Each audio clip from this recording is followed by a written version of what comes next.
Nah, berarti ada apa nih, Bro? Kok bisa dia jadi saksi? Dia dicekal, berarti kan tadi flashback lagi. Ya, kalau dianggap perannya penting, apakah pencekalan Pak Hasto yang udah lebih dulu, kemudian disusul dengan pencekalan Pak Yasona, Prof Yasona, terus penetapan tersangka Hasto yang sudah lebih dulu akan disusul juga nih penetapan tersangka Prof Yasona.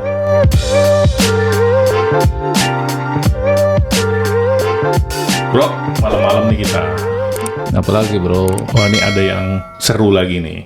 Dari kemarin di tengah liburan akhir tahun.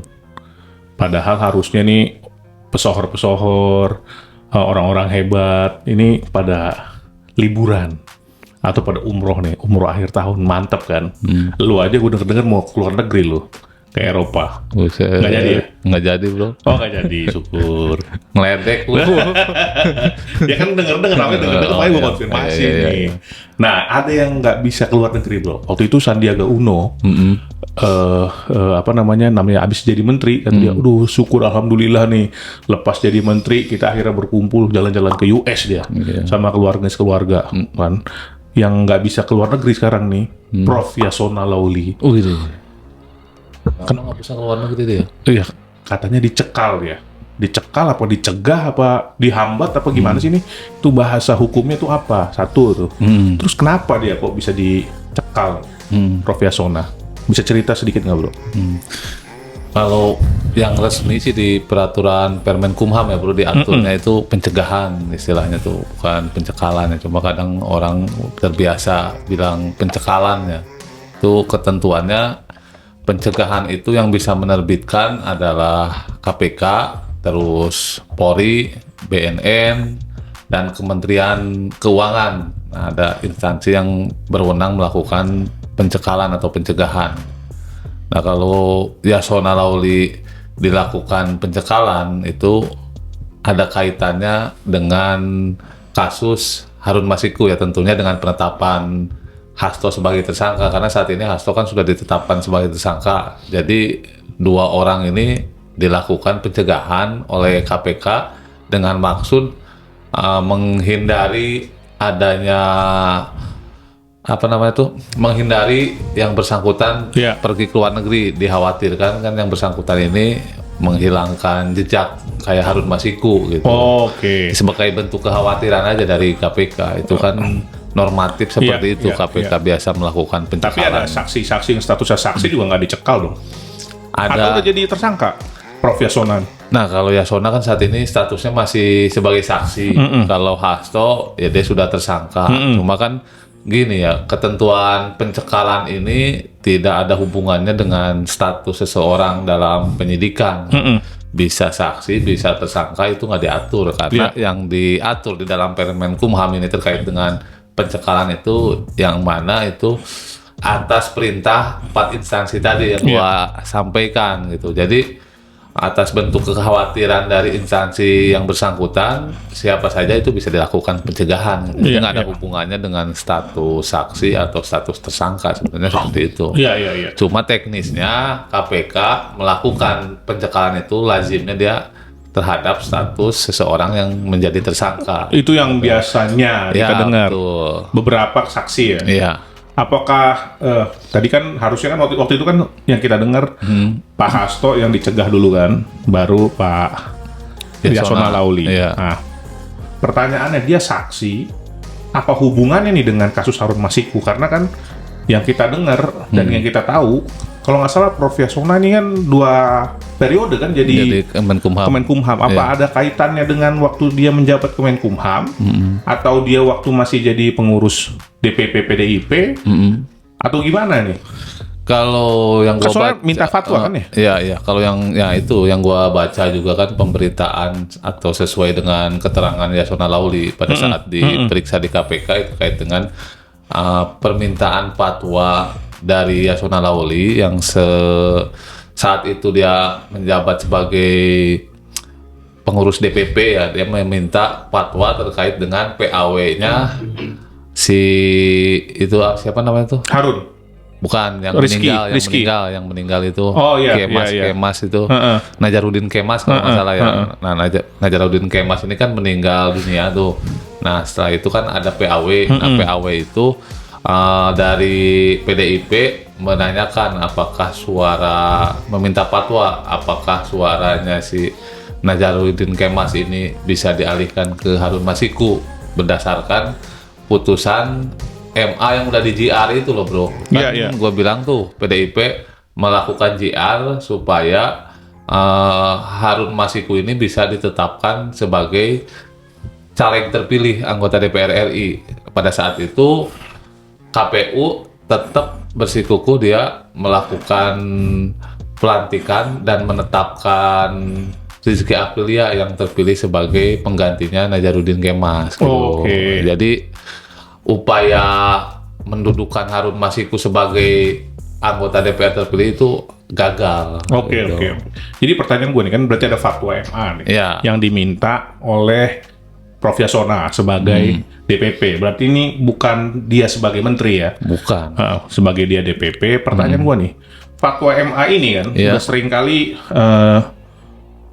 dijadikan alat gitu ya, dijadikan alat atau sering kali malahan sekarang gunanya banyak ya kita lihat. Tapi ada beberapa kali yang terbit terus disalahgunakan. Iya. Lama lu inget yang Jaksa Pinangki itu? Iya, ingat Jaksa yang Pinangki itu. Joko Chandra Iya, Joko Chandra betul. minta fatwa, mengurus fatwa MA juga Iya, ya betul. untuk membebaskan atau gimana lah mekanismenya. Emang seberapa kuat ini posisi fatwa MA ini mengikat badan negara? Apalagi yang minta fatwa kan sebenarnya nih DPP PDIP, Iya. bukan lembaga negara. Iya, betul. Kalau fatwa MA ya, kalau secara formil itu kan hanya mengikat bagi orang yang memintanya, bro. Jadi kalau gua sih menganalisa nih fatwa MK ini, menurut gua tidak mengikat ke pihak ketiga gitu. Karena apa? Karena yang namanya fatwa itu tidak mempunyai daya eksekusi. Lain halnya dengan putusan pengadilan gitu. Karena fatwa ini kan sifatnya pendapat.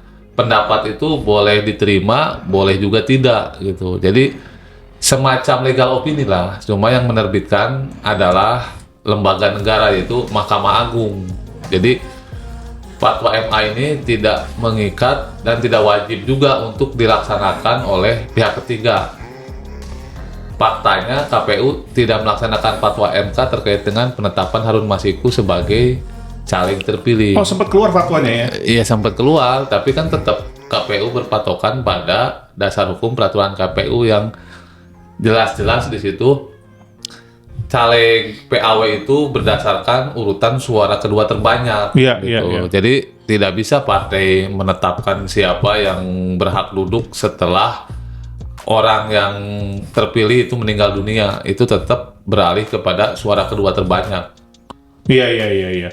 Ya berarti tadi ya ini tergantung siapa yang minta. Sebenarnya mengikatnya harusnya mengikat dirinya ya. Iya, mengikat dirinya Bukan sendiri. mengikat orang lain. Iya, betul. Oke. Terus pertanyaan gue lagi, apakah permintaan fatwa ini melawan hukum? Itu dulu.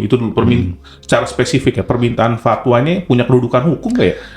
Kalau PDIP yang minta ke ini, ke MA. Kalau secara legal standing, PDIP mempunyai legal standing untuk meminta fatwa pada saat itu, karena kan posisi PDIP ini sebagai kendaraan politik dari Harun Masiku. Berkepentingan ya? Iya, betul, berkepentingan. Nah, kalau cara-cara PDIP melakukan dengan meminta fatwa terhadap MA, kalau gua sih melihatnya itu sebagai upaya melegitimasi Iya. upayanya untuk mendudukan Harun Masiku. Iya, Jadi iya, supaya ada dasarnya, Iya.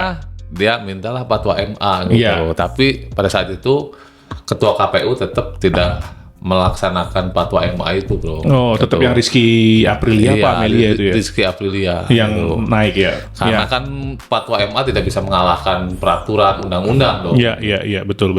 Ya, pertanyaan gue lagi nih. Ya, tadi berarti secara perbuatan orisinalnya itu emang nggak ada masalah. Nggak ada masalah. Nah, berarti ada apa nih, bro? Kok bisa dia jadi saksi? Dia dicekal, berarti kan tadi flashback lagi. Iya. Ya, kalau dianggap perannya penting, apakah pencekalan Pak Hasto yang udah lebih dulu, kemudian disusul dengan pencekalan Yasona. Pak Yasona, Prof Yasona, terus penetapan tersangka Hasto yang sudah lebih dulu akan disusul juga nih penetapan tersangka Prof Yasona. Kalau dilihat dari perannya Prof Yasona terkait dengan permintaan fatwa ya, kalau hanya sekedar dia meminta fatwa sih gua rasa nggak ada relevansinya ya dengan upaya tindak pidana korupsi atau penyuapan, delik penyuapan ya.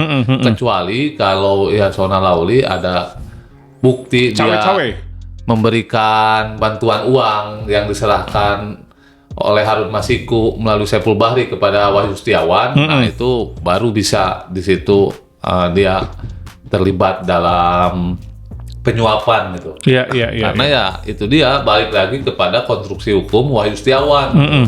Kalau di dalam konstruksi hukumnya Wahyu Setiawan, di dalam putusannya itu ada tercantum perannya Yasona Lawli atau Hasto, perannya sebagai apa, turut serta kah atau bersama-sama, nah itu masih relevan. Tapi kalau dalam konstruksi hukumnya Wahyu Setiawan itu nggak ada, ya berarti nggak relevan penetapan tersangka itu, bro. Gitu. Jadi apa? Jadi kayak cherry on top lagi kayak Hasto yang mana perannya ternyata bukan di peran seputar gratifikasinya terhadap korupsi terhadap pejabat negara, tapi perannya peran obstruction of justice-nya. Lah ini ada peran sampingan lagi nih. Jadi Pak Yasona betul.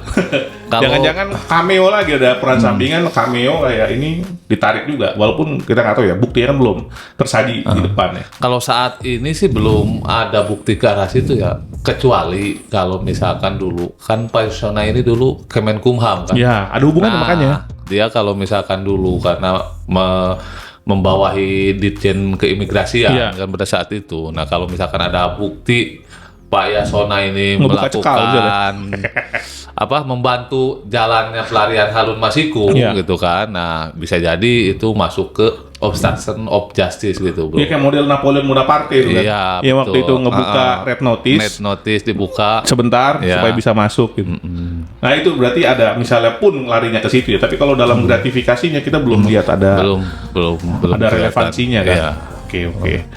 Berarti ini jalan kasusnya ini masih panjang sekali ya? Ya masih. Udah ada setengahnya belum sini? Apa mau disikat semua? Sebenarnya kalau dari segi bobot kasus ya, ini bobot kasus sih cere ya kalau gua lihatnya. Karena apa? Ini kan nggak ada kerugian keuangan negara di sini. Iya, belum terbukti kan, Mari? Ya sekarang kasus suap apa yang dirugikan keuangan negara dengan adanya penyuapan kan? Hanya sekian yang deliknya belum selesai. Ya deliknya belum sempurna gitu kan, karena Harun Masiku juga belum ditangkap, kecuali kalau Harun Masiku sudah dilakukan penangkapan. Karena gini juga, kalau dipaksakan Hasto masuk duluan gitu dengan adanya penetapan tersangka terus nanti dipersidangkan, nah faktor utama pelaku utamanya nih Harun Masiku ini belum dimintai keterangan gitu, bro. Jadi nggak sinkron nanti konstruksi hukumnya, bro. Ya berarti bisa aja nih masuknya ke percobaan gratifikasi, belum selesai tindak pidananya, bro. Gimana, bro? Kalau gue sih melihatnya masih prematur percobaan apa namanya tuh? Percobaan gratifikasi, penyuapan gitu kan. Karena itu dia keterangan Harun Masiku harus digali terlebih dahulu gitu. Karena yang peran utamanya kan Harun Masiku di situ. Iya. Nggak mungkin lagi kayaknya Wahyu Setiawan ya. Komisioner KPU tuh. Ya Wahyu Setiawan perlu dipanggil lagi. Iya, harus dipanggil lagi kalau seperti itu kan. Harus menggali. Iya, apakah pernah ada komunikasi antara Hasto dengan Wahyu Setiawan atau dengan Pak Yasona Lawli? Iya. Kan kita bisa ngecek di putusannya Wahyu Setiawan itu. Konstruksi hukumnya sudah terjadi, sudah terbentuk, jangan berubah lagi konstruksi yang sudah jadi gitu. Karena kaitannya kan pemberi dan penerima suap di situ, bro. Iya. Oke, bro, ini lumayan ada insight gitu kan, biar kita nggak terlalu tersasar. Ya, karena kita lihat juga kan kasusnya yang sana bilang begini, yang sana bilang begitu. Sedangkan menurut KPK unsur tindak pidananya udah hadir tuh. Udah tinggal dibuktikan aja dia ke pengadilan ya P21. Walaupun kelihatannya nggak tahu ya, ada ancang-ancang nggak sih untuk pra-peradilan Pak Hasto? Kalau dengan posisi saat ini untuk pra peradilan, kalau gua lihat sih belum ada persiapan untuk pra peradilan karena posisi beliau juga belum ditahan ya. Terus penetapan tersangka juga belum diketahui kan alat bukti apa dari pihak Pak Hasto yang menyebabkan beliau ditetapkan sebagai tersangka.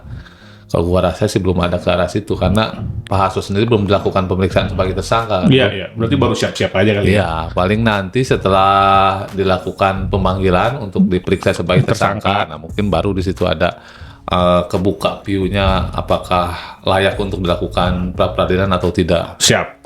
Oke, berarti ini episode-nya ternyata kayaknya masih panjang nih.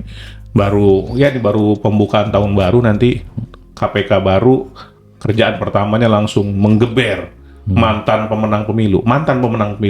Sekarang juga pemenang deh. Pemenang. 2020 menggeber pemenang pemilu juga 2024. Oke. Ya kelihatannya masih seru. Kita tunggu bro episode selanjutnya, nanti juga tentu kita untuk mendidik kawan-kawan juga ya. Ya kadang-kadang kita ada bercandanya sedikit lah, ada nyinyir sedikit. Cuma kan kita harus mendudukkan persoalan pada tempatnya. Jadi jangan cuma sampah aja ditaruh pada tempatnya, tapi persoalan juga harus didudukkan pada tempatnya supaya teratur. Jangan kayak titik-titik kayak kemarin. Oke bro, sampai jumpa para penikmat hukum selanjutnya.